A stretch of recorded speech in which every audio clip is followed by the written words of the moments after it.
Welcome, Carol. We have Carol Kelso today from Being Catholic Media, and she's coming to us from Scotland, and I believe her original home is in Ireland. And Yes. today we'll speak about the status of the divine will in Ireland, which I know many viewers, especially those in the United States, have an interest in. And before I hand it over to Carol, let's start off with the sign of the cross, in the name of the Father, and the Son, and the Holy Spirit. Holy Spirit. Amen. Amen. So, Carol, I'd like to start off with maybe discussing or you telling us about your own personal experience, how you came to the divine will. And also, I'd like to know a little bit about your work over there in Ireland. And if I forget to ask, please tell us where we can find your work.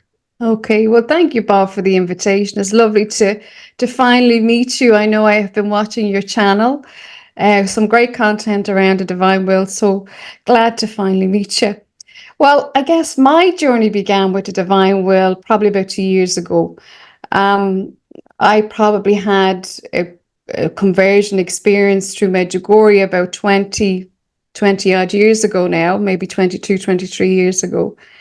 And I was in Medjugorje. I was probably about my 17th, 18th trip there, and not that you'd ever take Medjugorje for granted, but I was kind of, I guess, the person that I am. I was wanting to know more, the kind of girl I am. I kind of want to know more about the Lord, want to get to know more. And of course, I felt that there was maybe something missing I wasn't getting, and I had prayed about this while I was in Medjugorje. And I was staying with Katty Hurstage, who now does a lot of videos with me on the divine will. And Katty was very keen to share about this subject of the divine will. Of course, out in Medjugorje, you're having your dinner, everybody's talking, and Katty would come around and she'd be talking about the divine will. Now, I knew about the divine will, but I hadn't really looked into it because let's face it, you and I, we've been surrounded by the Lord's Prayer, God's will in your life and all of that. But the actualization of this living the divine will, it being a gift, it was new to me. So I had prayed about this when I was out there. Again, I was wanting something. I was wanting to go deeper, Bob. I was wanting to find out more. So this was a real answer to prayer. And Katty had asked me to come to a divine prayer meeting in her house where I was staying. So I agreed to go. But also, while we were there, we were having conversations on the couch. And I knew then that over the course of the time that I was there, I knew then that this was something else. And on the back of that, I came home. I read Daniel's book, Thy Will Be Done. Started to read the volumes. I read the Vatican's The Son of My Will. And I got on YouTube. And I was absolutely blown away by it. I read The Kingdom of the Divine Will, the Hours of the Passion, which I still do from time to time. And Our Lady's Lessons. I was blown away by them. So, Bob, that was really the beginning of my journey. And I just felt that this is it. I really feel this is the final push for God, the third era, as we call it, the third era of sanctification, based on what's happening in our world right now, where we are as Catholics.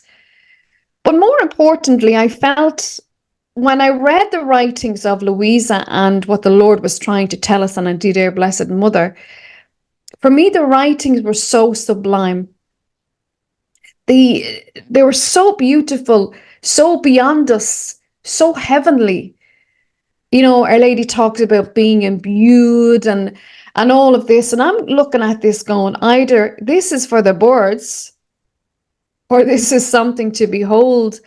And I guess really, Bob, to answer your question, that was really the start of how I got into the divine will. And I think from then it really has in terms of my own ministry, umbrellaed it.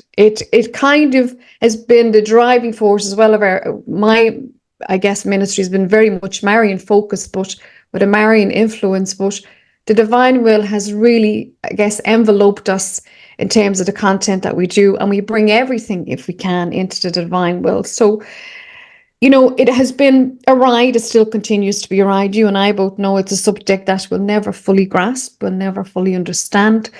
But I guess that's how it all began for me, around this wonderful subject of the divine will. So what I hear something that is very common to those who live in the divine will. And basically what you're saying is you've been called by our Blessed Mother via Medjugorje, and also working through different people that were there to come into the divine will, or at least to investigate it. Yes, well, Our Lady has been the instigator in my life for most of my life. And, you know, out of Medjugorje comes fruit, you know, and on the back of that, when you're being led by the Blessed Mother, and there's no doubt about it, that I was asked to speak only a wee while ago there in a church in Scotland, and that was out of Medjugorje on the divine will. So there's definitely, Our Lady has been a huge player in my life when it comes to the faith. Indeed, she was the one who really called me back to the faith over 20 years ago now. So she is really the driving force behind all that I do within Being Catholic Media. And some would say she's building an army. She is indeed. She is indeed. And her Immaculate Heart will eventually triumph. And we just hope that we can, you know, participate in this wonderful and gracious time that we're living in, because that's what she tells us in her messages.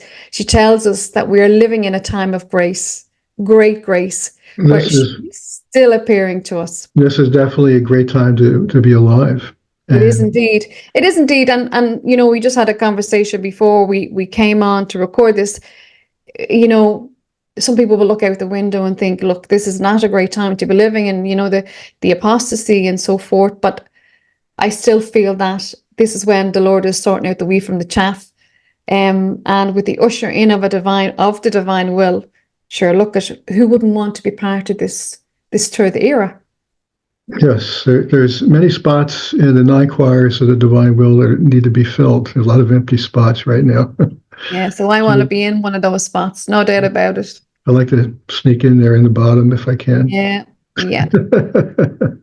It's very exciting, very, very exciting.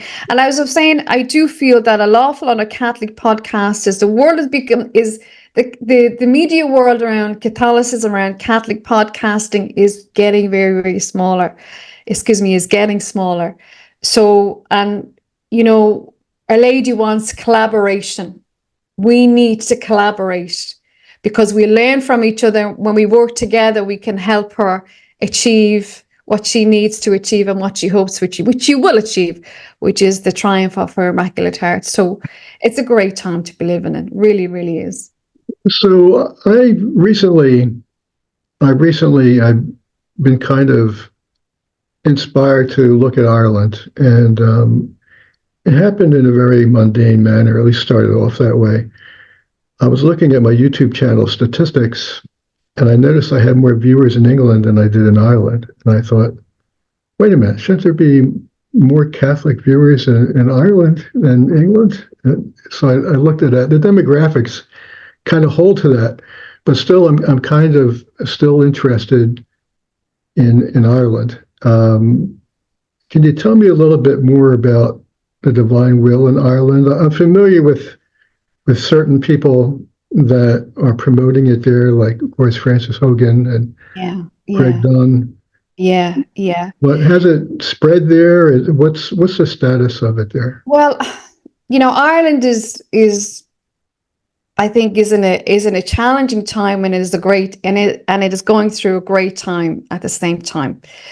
The divine will has been around for over 20 years or so in Ireland. There has been many groups formed, but it hasn't flourished because there has been a huge decline of the faith in Ireland.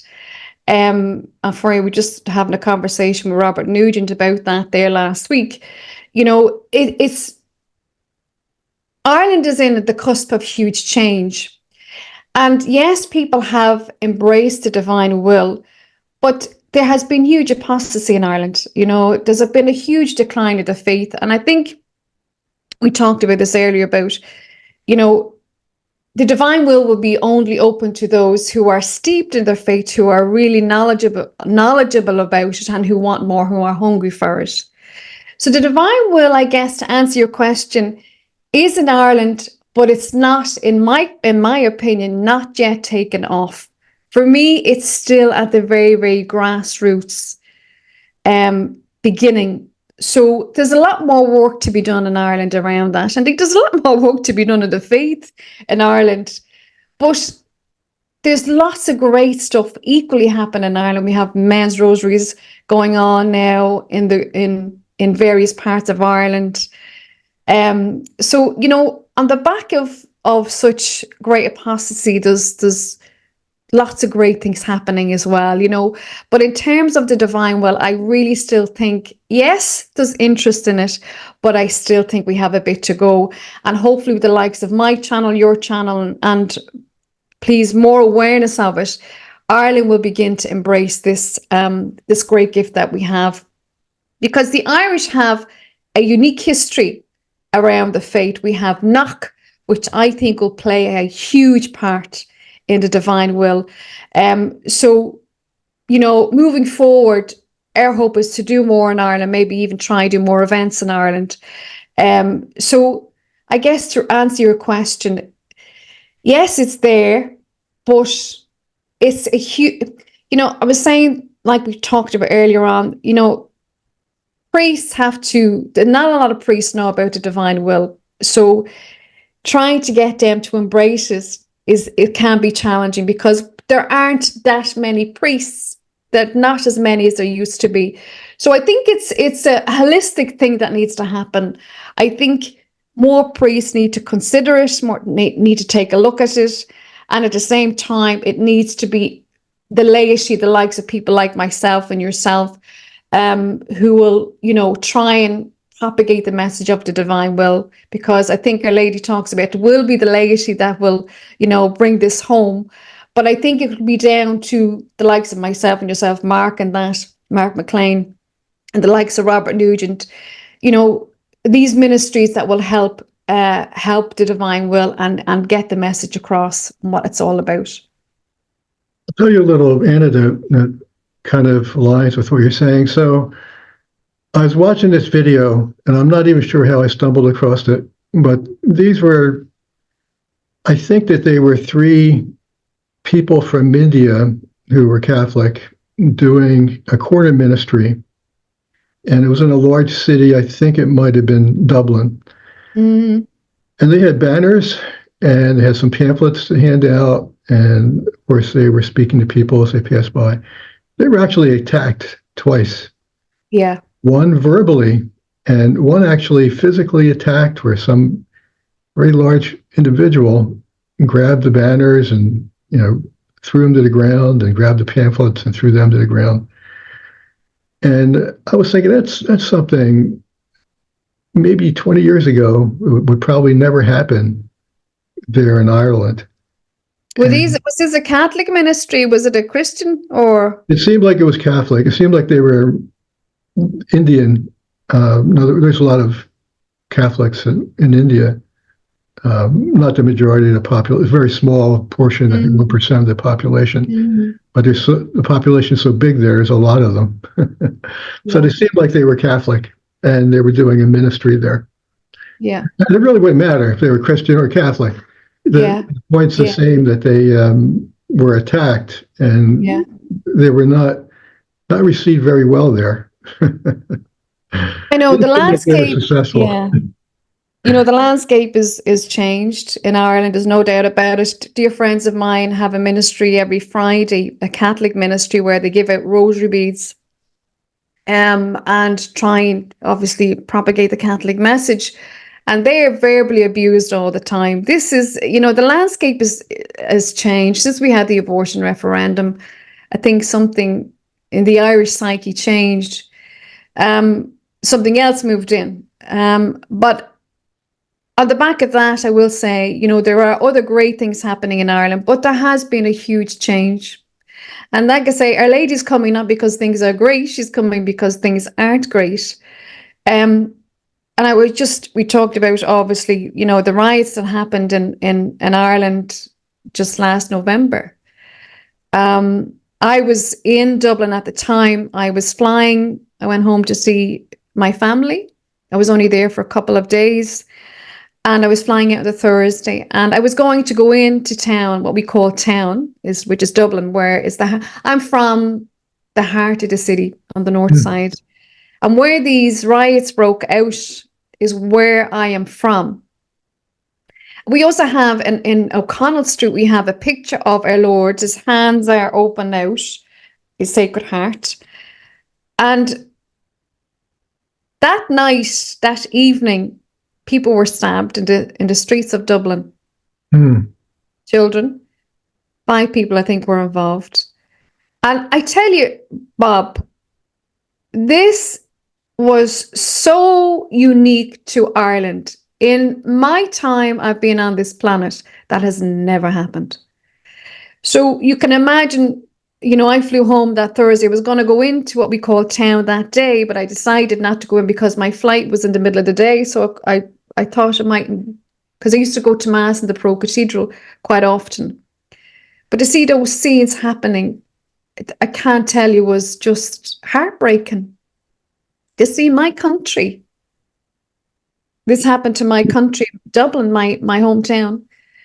And then on the back of that, we have, you go up north, and Dundalk, there's men on their knees saying the rosary. So, you've got 2 things happening here. You've got, where grace abounds, when sin abounds, grace abounds. So equally, there's a fight going on there. But I have great faith in the Irish, and I have great faith in our future. And I think, with time, Ireland will come back to the faith, and we'll go back to how it's supposed to be. But that did not in any way represent Irish people, Irish culture. And again, there's a whole load going on. That's for another story there. It's a whole, immigration issue and all that. And Irish people struggling and all of that, coming out of COVID and all that. So there's a whole dynamic going on there. But why should we be concerned? Because we are moving into an era of peace. So I focus on that rather than focusing on the darkness. But it is a real reality. There's 2 realities going on here. And we are in a spiritual war, as we all know, as Catholics. But hey, look, that's just something that happened, and we just pray on. And that's what I did on when I came home. I prayed, as I was saying to Robert, on every rosary bead for my country and for the governments, that they would, mind and look after its own. So what I could make comments upon that from a secular perspective, but I'm not going to elect not to do that.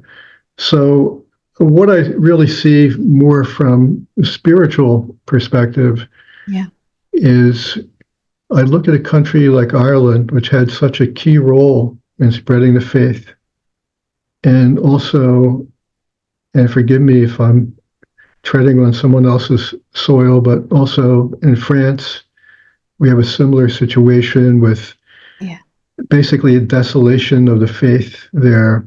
And I'll pick on my own ancestry in Spain, where you have a government that's recently tried to ban the saying of the rosaries, and they wish to take down the largest cross that exists in the world, that exists in a cemetery for the fallen of their civil war.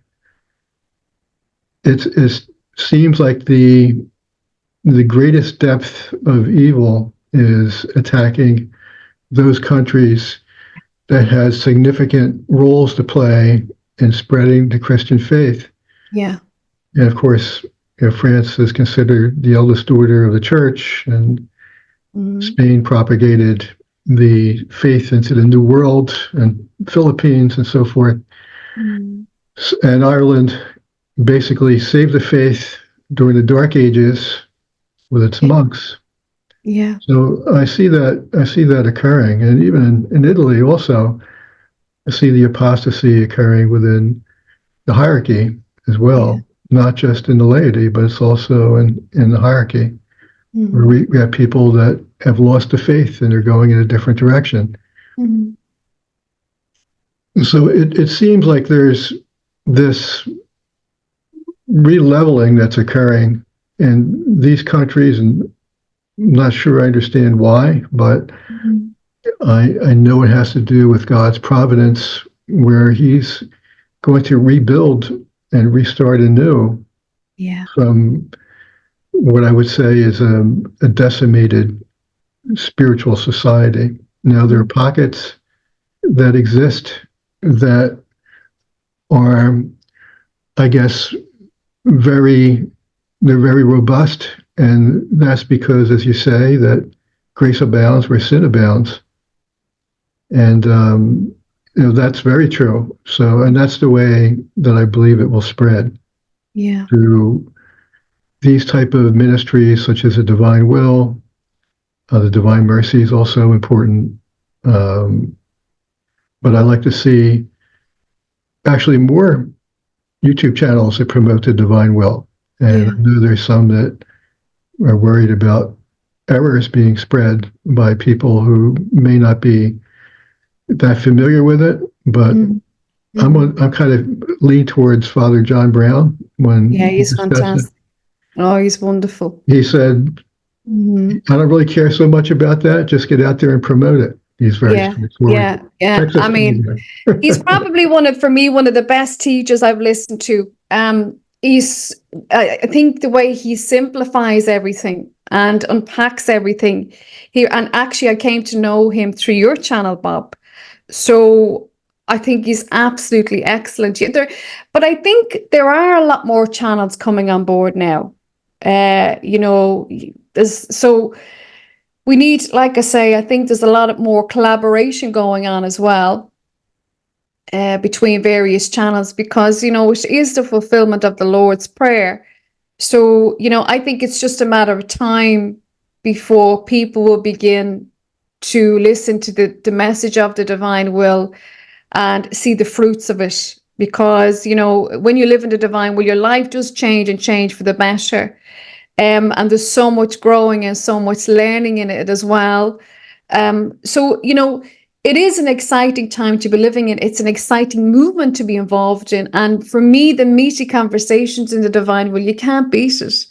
And the more people that I meet around the divine will, it really does excite me even more, because, like I say, it's nothing like I have ever come across before.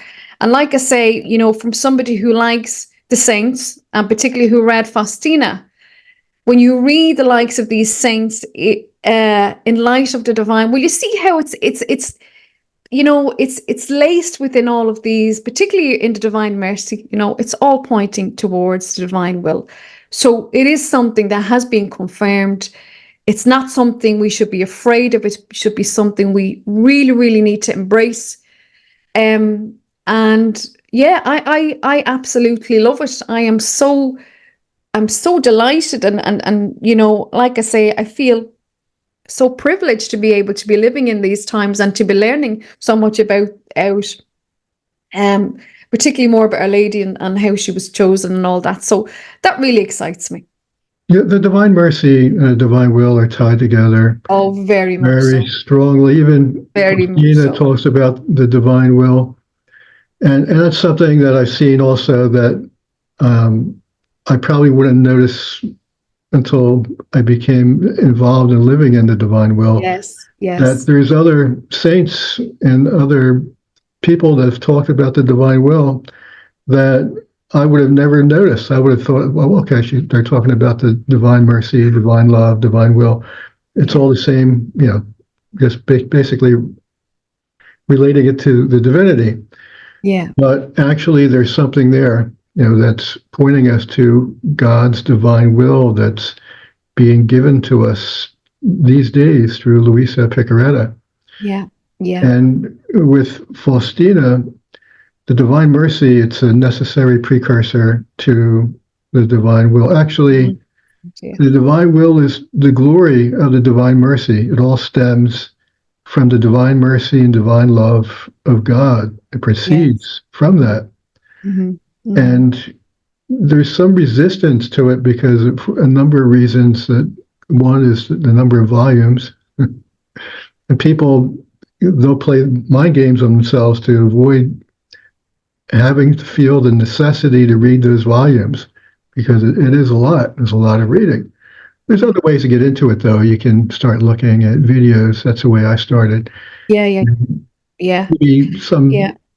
other information that's available as a starter, just so you get a feel for whether Yeah. it's something you wish to pursue. And once you do that, you probably will. You will want to pursue it. One of the questions, one of the things that come up when I speak about it is that why should I have to learn? Why would I want to know more? Is there a need for it? Is there a need? Because obviously we have catechesis, we have the Bible. Do we need to go further? But the way I see it is that the Lord constantly is teaching us, right? It doesn't just stop at the Bible. We have the saints, we have, teaching that is so profound through the divine will. Why wouldn't the Lord want to reveal himself even more to us? And I would say, and I would say this, it's not for everybody, the divine will. It's not, for me, I'll always say it for those who are hungry, for those who maybe have a predisposition, to it, those who are disposed to it, as a lady tells us. So, it's not an easy read by any imagination. You'll probably agree with that. If you read the Hours of the Passion, for example, I remember hearing a lady who attended our Divine Will Day last September. I heard her in passing goes, "Oh God, this is not an easy read." She said to somebody else, it requires our hearts to be really open. And because there are times ago, I have asked myself, is this true? Is this true? But, so it's not for those who, it's not for the lightweights. That's how I would say. It's those who are wanting to be challenged. It's those who are wanting to go deeper, who want a deeper call in their life. And that's how it all started for me, is wanting to go deeper, You than definitely just need to want it. You definitely need to desire it. desire it. Yeah. Yeah. You definitely need to desire it, because it's so broad. I'll go back to what Daniel O'Connor says on Our Day. It's so broad. And we will never understand in our finite minds God's holy divine will. It's so big. But indeed, I put together some videos on the lessons of Our Ladies, and when I've gone through it and put them to video, it's so beautiful. They are so beautiful. She talks about when she was in Bethlehem, and when, the house of Nazarene, and how, the divine will lived in her home and in her life. It's just so beautiful. It's so profound that it's still, I go back to that again. It's those who are willing to accept it. You have to be willing to accept what you read, and that's another thing too. I Yeah. think now what's happening is that people are being called, such as yourself in Medjugorje, and not just Medjugorje, but being called in general. And I find these people that when they encounter the divine will, their stories are fascinating to me. And I think that yours is very pronounced. You actually went to an apparition site and you felt inspired from there. Yeah. There's similar situations, or our Blessed Mother calls people, and other circumstances that appear to be coincidences where people just stumble upon it. Yeah. But it's a way of being called. And Yeah. I think that there's maybe a smaller group being called today, but I Mhm. think that's going to expand significantly in the Yeah. future. Well, I think as well, within the divine will itself, we can help prepare for others. So the Lord would have known in his infinite knowledge that there would have been those who would have been disposed to it. Yes. And those, so, if we have, a lot of Catholics embracing this, just imagine the power that we will have in terms of multiplication of our acts and repairing. So I guess that the Lord just maybe needs a certain amount of people who will answer the call. Because, like I say, the power of living within the divine will itself is unique. And not many Catholics or people maybe are willing to embrace it. Because there's also the issue of the church's position, which we still have to, okay, we know the first 90 volumes are approved, and the rest of her writings in terms of the translations. So, the divine will is probably a little bit ahead of its time. So it's really, the jury's probably out just in terms of the whole volumes themselves, the whole 34 volumes, I mean 30 volumes. So when we'll see the full approval from the church, so that's coming, I'm sure, but Yes. when, that's another thing. And that will be a stumbling block for folk. But as Father Elijah has said, so there's no doubt that Luisa Picaretta is a saint. No Oh, doubt at all. yes. Now, what they're trying to do is determine how do we get all, first of all, there's a lot of writings. So it's not like I can just read a few pamphlets Mhm. and I say, okay, well, know. this is how it fits in. So Yeah, I have to read 36 volumes and yeah, then these other writings and then determine how does that fit into the church's teachings. Now, they've yeah. already determined that it's not contrary to faith or morals. Yes, So that's true. that's great. Imprimatur, yeah. And that's very important for people to Yeah, yeah, yeah, realize that. yeah. And Yeah. I think a lot of people, they don't. They look at this old stuff that's been out there since the 90s and before actually the cause started, right? Yeah. And they don't understand that the cause has proceeded and Yes. they've already looked at these writings and determined that Yeah. they're not against faith and morals at all. Oh, To the contrary. yeah. Yeah. I think, if you look at, church teaching, and as you say, against Louise, the backdrop of Louise's writings, they absolutely, they work hand in hand, so there's nothing outside of Louise's writings that are contrary to what we're reading. So this is a huge plus for us. So there's nothing to fear around Louisa and the divine will itself. So all we can do is hope that people will embrace it. And I think it's right to. I'm probably by nature a skeptic. Hmm. I am. I will always refrain. I'm a healthy skeptic. When I came to the faith, of course, I was brought up an Irish Catholic, loved the faith as a child. But then I went away for a period of time. When I came back to the faith, I went and I studied theology for a year in order to make sure, after my conversion experience in Medjugorje, that the faith stood up from I guess from theology point of view, from my own thinking. And that's what the divine will does. It stands up. It will stand up to criticism.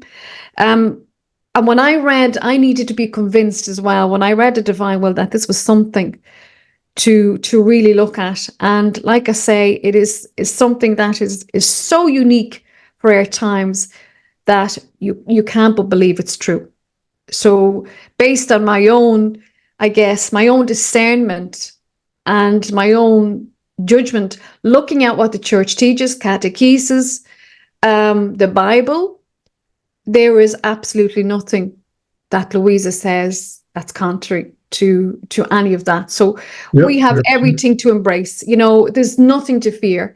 And that's what I'm saying with priests who are maybe just a wee little bit standing on the side of the fence. I always say, I was just saying, having a conversation there the other day with somebody about this. I said, look, we need to wear the divine will. We need to be passionate about it. Because people need to trust what we're saying about it. We need to be congruent about it. You know, we need to be honest. And out of that, people will follow us, you know. Yes, absolutely. You know, and be those lights, be that light in the darkness, and push back when we can, and just do all that we can to try and promote it. So yeah, very exciting altogether. So one good thing, I think Father Inusi talked about this a little bit about priests, and he's a priest, so he should know. Yeah. What he suggested, and we're not in it yet, but we're going to be soon, in a few months, we'll be in Lent. And it would be great to print out a copy of the Hours of the Passion that you can get online in a PDF form, just print it out, give it to a priest, and show him that it has an imprimatur on it as well as multiple imprimaturs. And that's something he should be comfortable in reading. And it's a great Lenten read. Now, whether he'll do it or not, we don't know. Yeah. But often what happens, I find out in the spiritual life, is just a matter of planting a seed. Yeah. So it may be just a matter of you approaching a priest and then putting into the priest's mind, you know, what is this all about? Who is this Luisa Picaretta? You may not even read it, but you might plant that seed, and in the future, you may look at it and say, "Oh, you know, someone gave me a writing about this Luisa Picaretta, and I'm hearing more about it. Maybe I should look into it." Yeah. That's the way it works. That's basically. Well, you know, you're so right, because that's how I have, the priests that I have spoken to, I've talked about the Hours of the Passion, because it's already there. We're not giving them something new. And I was saying to people as well about the divine will, it's very much an interior focus rather than an exterior focus. You know, when we read the Hours of the Passion, we're seeing the interior life that the Lord had, how he struggled interiorly. And indeed, that is what I feel the divine will is about. It's a focus on our lives interiorly and giving thanks to the Lord. So, you know, the kingdom of God is within, right? You know, and through the divine will, we can learn more about ourselves, our nature, and the nature of God. And like I say, we get to know what the Lord went through from an interior perspective, because you and I have always been brought up to know how the Lord suffered exteriorly, his wounds and all that. But through the passion of the Lord, from the divine will, we learn about what he went through interiorly. And it's so exceptional. Yes. But this was another thing that really, really got to me. That really, my goodness, I've never heard anyone express it like that, and that's 100% true. You're looking at the humanity of Jesus and how he suffered through his passion. Yeah, and how he suffered from when he was in the womb, because we only think of, you know, when the Lord suffered on the cross and the years before, or the 3 years before. But we learn more from the time of his, you know, when he came into this world, and what he endured for us. So we get a more of an overview, more of a holistic view of his suffering. And that's what I found extremely profound, was what the Lord really went through compared to what we thought we knew about him. We get an insight to what he went through inside for us. And his journey on earth, his full journey on earth, not just those 3 years of his ministry, but beforehand also. So again, we're getting more of an insight with the divine will. It truly is remarkable. And the other thing about that is, and it's also something good to mention, Padre Pio read it 4 times, he said to his spiritual children. And that was at a certain point in time. Apparently he liked reading it, and maybe he read it during Lent also. Yeah. he could have read it more than that, and he could have read other writings from Louisa, and we Yeah. just don't know. But if he Yeah. read one 4 times, Yeah. I'm sure he must have been familiar with the other writings, which he Yeah. also recommended that his spiritual children pursue and print and publish Yeah. there. And as well as that too, Our Lady talks about in her lessons about our own will. And, one of the things that people sometimes don't understand is, God fuses his will with us. Does that mean that I'm going to forget about the person that I am? There can be somewhat a challenge to people getting their head around what that actually means, right? Um, Yes. it's for me, it can be challenging because you don't want God created you to be the person you are, right? But for me, how I see is living more of a virtuous life, living more of a holy one. The Lord makes you far more aware of your nature, human nature, the flaws of your human nature. But a lady tells us, she says that our will is it's like human, it's like a rag, the rags of the human will, and I Yes. thought, because we all have habits we need to shift, we all have stuff within us that we need to move away from. So Our Lady points these things out to us in the simplest of ways. So I want to encourage your viewers, read Our Lady's lessons because they are absolutely stunning and they will teach you so much. And so one thing I have to say is that I've encountered this also, and we have to look at the context, with all the writings.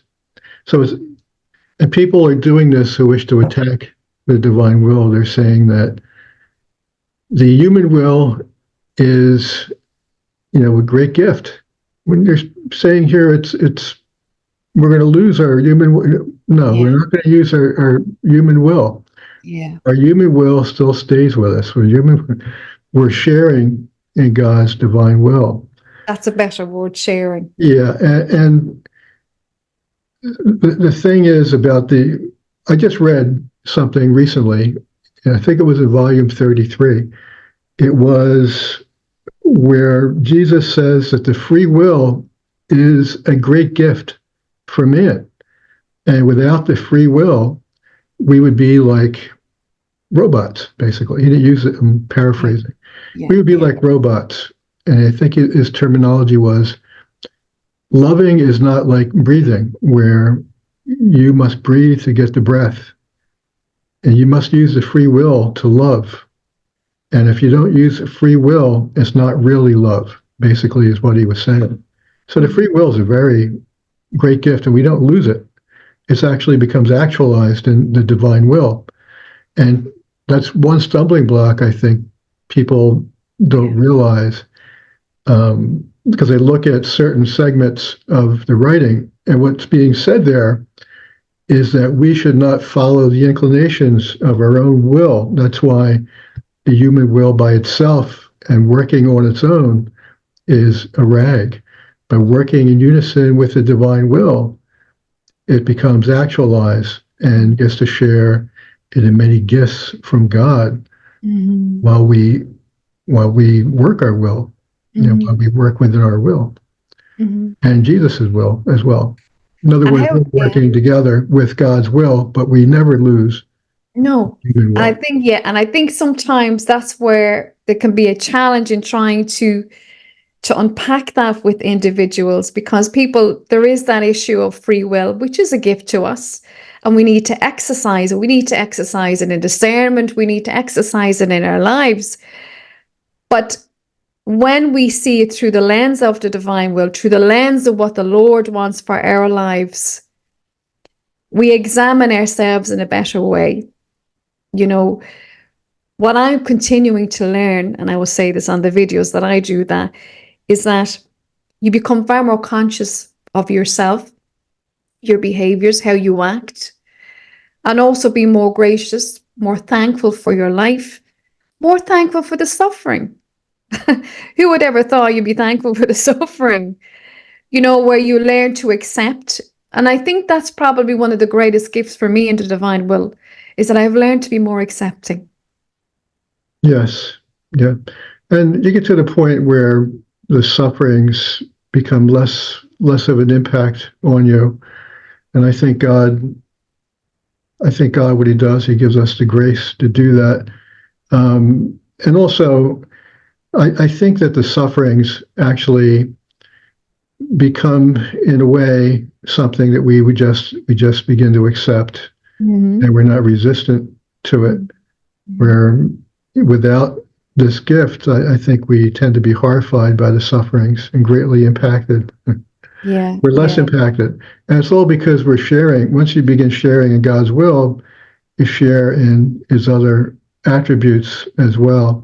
And that attributes immutability, where the unchangingness of God, you're not going to be so easily impacted, whether it be a suffering or some Yeah, disappointment that you encounter in your life. You begin yeah, to see, even in situations that we're talking about now, like we just did, like in Ireland and yeah, France and yeah, yeah, Spain, yeah, yeah.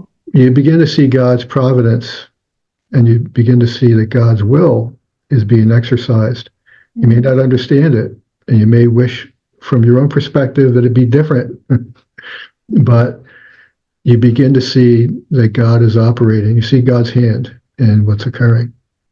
And And as well, yeah, I think sometimes too, we hear so much talk about becoming little. We hear, Louisa being little. Um, but it's not that we are insignificant ourselves, because in the eyes of God, we're His children, we're not significant. But in a way, the things become littler, more, they become smaller, those things that bothered us. Um, and our will in terms of wanting our own way becomes littler, where we allow God to direct our lives. We allow Him to be more in the driving seat rather than, us having our own way all the time. Because our human nature wants, Bishop Barron talks about this, we want the will. The great thing about the divine will is that we want the good of somebody else, So through the divine will, it teaches us all these great things about ourselves, about our nature. yeah, so And it gets to the point where, and this is, I'm going to quote Father John Brown again. So he says that it gets to the point where everything is God. yeah, Everything's about God. And then yeah, he says, because everything's about God, everything is good. yeah, Because everything's good. I mean, it's a way of looking at things. And it's true. Like he would discuss, one time I heard him discuss what he did during the course of the day. And he says, I'll get up and I'll talk to this person that he lived with, Roger, and we'll talk about people in the Cenacle and about whether they get it or not, and what they're not getting and how to help them. And yeah, he says maybe once in a while I'll watch a Catholic movie, like there's Catholic movies on YouTube or something you could look up. So it's a life without attachment. The yeah, only attachment he had was for God. yeah. That's another thing too, which is a whole issue of attachment. Not being afraid of what others see in you or think of you, or it's your focus becomes more about what God thinks of you, whether you're doing the right thing for God. You become less self-centered Yes. too. It's not, it is such a freeing way of being. The Yeah, divine will brings freedom. that's a great way to put it. It Yes. does. It brings freedom in a way that we may not have really realized before. Because you and I grew up in, I think you may agree with this, about living in God's will. We all hear about it all our lives. But the actualization, that's what Louisa has done for us. The Lord has shown us through Louisa of how we can achieve this. We can only achieve it through His will in us. And it is a huge transformation. By the way, I'm not saying we're there by any stretch. I'm not there by any stretch. But I'm continuing to learn. And the more that I grow and learn in this gift, the more I release my own life to him. And the freedom that has brought me has been so wonderful. And I'm still continuing to learn, by the way. I'm no way there, but the sense of it's not my responsibility to think or be a certain way. My responsibility is to behave in the way that God wants me to behave and think the way that God wants me to think. So it is a journey, Bob. There's no doubt about it. It's a journey for each and every one of us. But it's a great one to be on. And I think if we were all to get on that plane, I don't think any of us would need counselors or psychiatrists or any of this, because, the Lord would definitely pave the way for us. But I do find, without any abdication of responsibility, that there is freedom in the divine will and, the expectations we put on ourselves. Yeah, that's very well put. And what I take away from that is that the idea of it being a journey, there's definitely many paths into the divine will.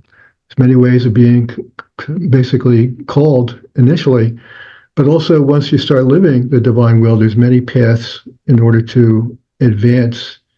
We're not all the same, and you can look at it like the background I have behind me. So the second degree and the third degree, they're purgative, and that represents a journey. And we're removing the attachments we have that hold us back, and we're growing in virtue during those degrees, and we're advancing through those. But Jesus calls us, and it helps us advance in different ways. And sometimes certain gifts are given to some people and not to others. And I think that, again, that points to God's providence regarding what's best for a soul. So what I would say is that it's definitely a progression. And there is, perhaps not so much today, but there was maybe just a couple of years ago, people that thought that I'll just say these prayers, and because that's what they say that I should do. I'll say these morning prayers in the Prevenient Act, and I'll say the rounds, and then I'll be living in the divine will. That's all I have to do. And then I'm there. And then I expect to be like Louisa Picaretta. No. That doesn't work that way. No. So, and I've heard people talking about that. Well, I tried saying the prayers, and some of it could be just bad guidance, but there's more to it than that. And I think an important point I want to make is that it's not just a matter of saying that you want to live in the divine will.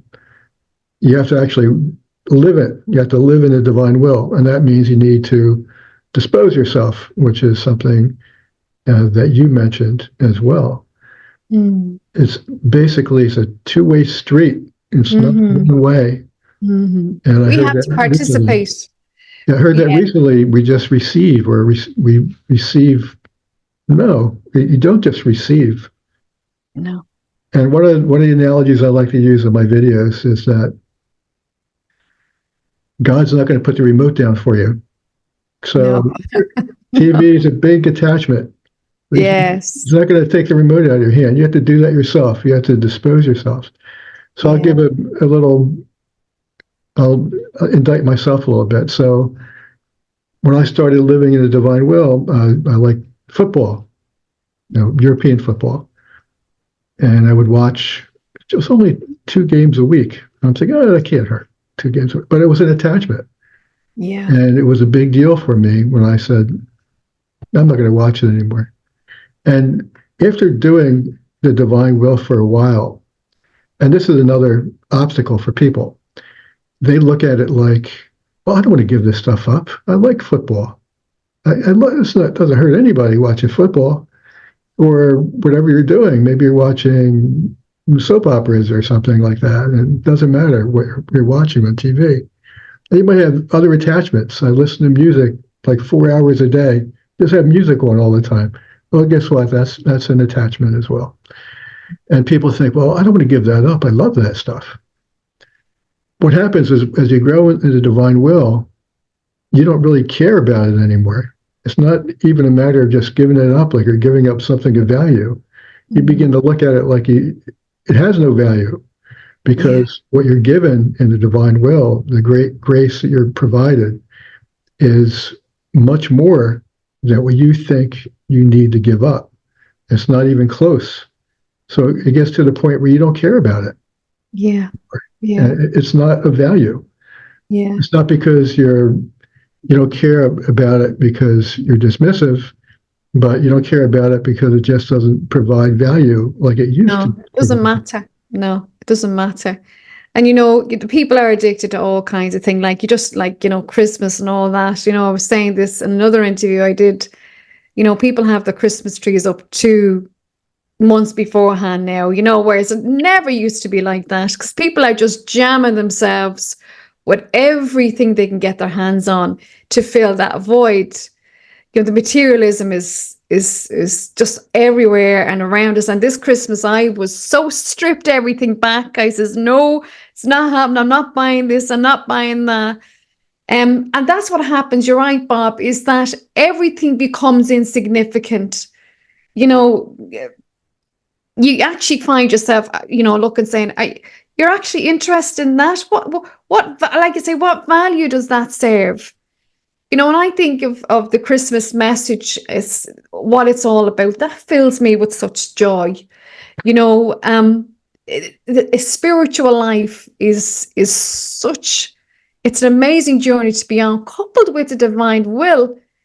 It just brings your life to a whole new level, where the things that you really loved beforehand don't really matter.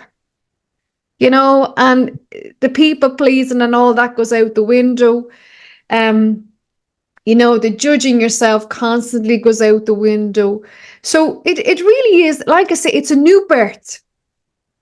That's the way I would see the divine will. It's a new birth. It is a new way of being. Paul talks about this. The old is gone, the new comes in. And it's something that, it's a new way of being. It's a new way of thinking. It's a new way of living. And that's what I said when we did our Divine Will Day in September. This is not this is not like the Divine Mercy or any of these. Nothing wrong with the Divine Mercy, but it's not something you have to learn. It's something you have to be. And not everybody is willing to take on. The older, sometimes Catholics, I find, can be somewhat difficult to persuade. The older people who've been around the circles, who just want to stick to their rosary, and that it requires, and that's the questions that I'm asked. Why should I embrace this? And my answer to that is, why shouldn't you? Because I want God and all that I can. I want him in every aspect of my life. I want to get to know him. I love him. That's the bottom line. It's a great gift. I love the Lord. And it's also a great gift for people as well. Yes, it's magnificent. And I think that's, when I went to Medjugorje, I thought our lady knew what she was doing when she slapped this on my lap.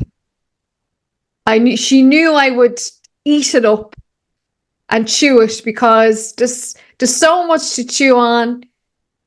I step into this new light of this every day. I step into it, something new is going to happen. I want to learn while I'm here, Bob. I don't want to be a pedestrian. I want to live my life fully while I'm here. I don't want to be just somebody in the pew. I want to actively participate. I want to experience God while I'm living. We experience him through the Eucharist. through the sacramental life, but we can experience him in a whole new way through the divine will. And, there's layers and layers and layers to it, depending on how far you are, going through all the acts and all that. But God will meet you where you're at, as you say. We're all on a different journey with it. We're all, some are beginning, some are, like myself, continuing to grow and learn. But we're all in this together, each and every one of us. And how blessed we are, and how to be in a unique time in history. Yeah, a unique time in history. 1,000%. And what we're kind of getting towards the end of our time, I want to go back because I don't want to forget this. You mentioned knock. Yeah. So knock is somewhat mysterious. It is indeed. No messages. Yes, no message. It was a silent, and I've had a conversation with a great guy in Ireland, Thomas Gallagher is his name, who knows very much about knock, and he is convinced that Our Lady was looking up to heaven. She had a golden crown on her. Golden crown, of course, the year of sanctification. She was looking up towards the heavens, said nothing. People believe it was an apparition ahead of its time, in preparation for this era moving into. And knock, Our Lady came to knock. Great is suffering in Ireland, the famine, yes, and all of that. But because of the Irish people and their faith. So moving forward, knock hasn't yet been realized. But I have a feeling, as many of my Irish friends in this business feel the same way, that knock is going to play a huge role in this era of sanctification. And I think more will be revealed as time go on. So I'm hoping to get to knock in the new year, because it really is a beautiful shrine. It's wonderful. We're very blessed, Ireland, to have it as our national shrine. But I do think that as time goes on, more will be revealed about knock and its role it's playing in this era. So I did a video on knock, and I do videos of Marian apparitions, of course. So that's basically how I came into the divine will myself, by studying Marian apparitions. So I come into it from that context. Yeah. But in knock, I did note the timing. There was some timing about the famine, and also there was 3 relevant events, and I don't recall because I did this a while ago, but I noted that. So the timing was significant, but also what I saw in that is, and I didn't notice the crown at the time. Yeah. But yeah, that's also significant. Yeah. But what I did see is the fact that it pointed to some very important aspects of the faith. So one is you have St. Joseph, you have our Blessed Mother, you have basically, and Jesus represented as the Lamb. You have the Holy Family. So it's for the family also. Yeah. And you have, of course, our Blessed Mother, you have the Eucharist, and you have St. John holding the Bible. Yeah, which is the spoken word of God. Yeah, so you have all the elements there. Yes. All the elements there. The Eucharist, the family, the God's word sending forth. So I relate that to the vision of St. John Bosco. And he has the 2 pillars, and the church is the ship, the great ship that's in a turbulent sea, is being navigated between these 2 pillars. One is the Eucharist and one is our Blessed Mother. Yeah. So I look at it like that. Yeah. The other thing that I see there is the fact that there's no message. It's very unusual. So the other Marian apparition that's occurred with no message is in Zaytun, Egypt. And it was exactly the same anyone who was there could see our Blessed Mother. Yeah. Just like at Knock, anyone who was present could see her. Mhm. There just happens to be very few people that were present in Mhm. Knock at the time. Yeah. But I think that's a distinguishing feature. And it tells me that she has some plans that are not announced. This is it. So, and I think it's Egypt go and it's strategic. So, my plan eventually is to do something out there around the divine will. But also there was a priest, I forget his name, who was so taken by the Irish and obviously the suffering at the time that he had 100 masses said for the dead. Okay. Wow. And on the 100th day, and the 100th mass, a lady appeared. Mm. So the significance of Knock is, it's so profound, like you say, silent. But I think as time goes on, we're going to see the real significance of Knock, because I don't think it's fully realized just yet. But I do think it's to do with the divine will, the crown, looking straight up for the glory of God. Because this era of sanctification is all about God's glory. And what is Our Lady doing? Our Lady's hands are facing right up to heaven with her hands opened. So I think that Knock was an apparition ahead of its time. And again, the significance of the Irish people, the suffering of what's to come. So again, it's all pointing towards the same thing. It's all pointing towards the divine will. And that's in my opinion, and in a lot of people's opinions who are more expert in Knock than I am.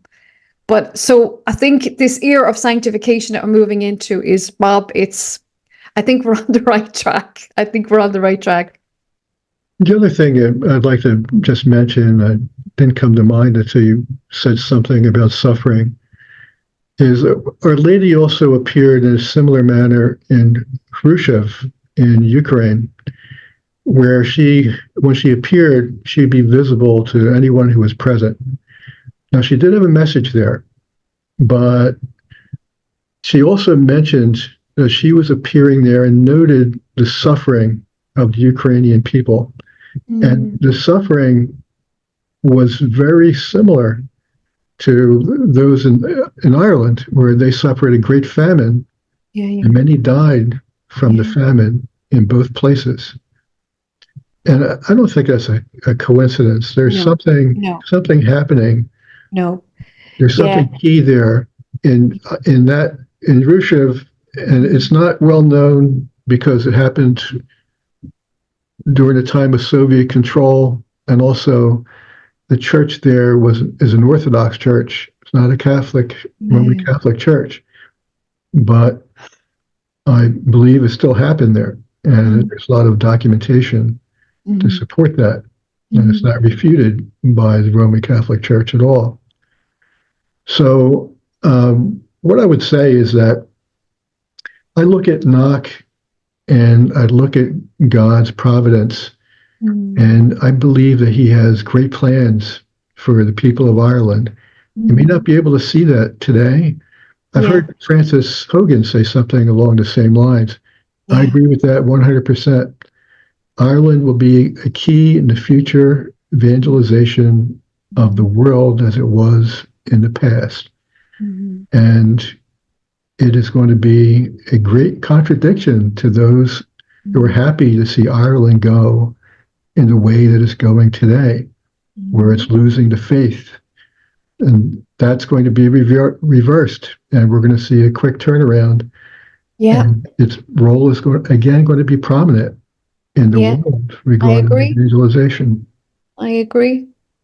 So again, like I say, with what's going on in Ireland around the Rosary, and it's all coming from the north as well, which is, there's a huge history there, Bob. That's another story about the history of Ireland and the faith and all that. But there's lots of great stuff coming out of Ireland. I'm going to be doing a video now next week on that, about what's happening in Ireland, the great stuff that's happening, the reclaiming of the faith. And I think we're going to go back to our roots. We're going to go back to how it all started. And so I'm very, very excited about that. And I don't think we have anything to fear. I think, like you say, we need to be excited about Yes. the future and not to be fearful. So on that note, I think, you know, you and I can both agree that we have lots to look forward to as Catholics and living as modern day Catholics, regardless of what's going on in our world, what seems to be going on in our world. We can see past it and how blessed we are to be living in this gift of the divine will. So with that, Carol, I'd like to thank you for joining Elijah's Cloak YouTube channel today. Very welcome, Bob. And like I say, thank you for the invitation. And And I maybe look forward to having another conversation with you on my channel on being Catholic. That'd be a great pleasure. It'd be an honor on my part as well. Okay. All right. You're very welcome, Bob. And thank you again. And thank you, and thank everyone for watching, and God bless. God bless.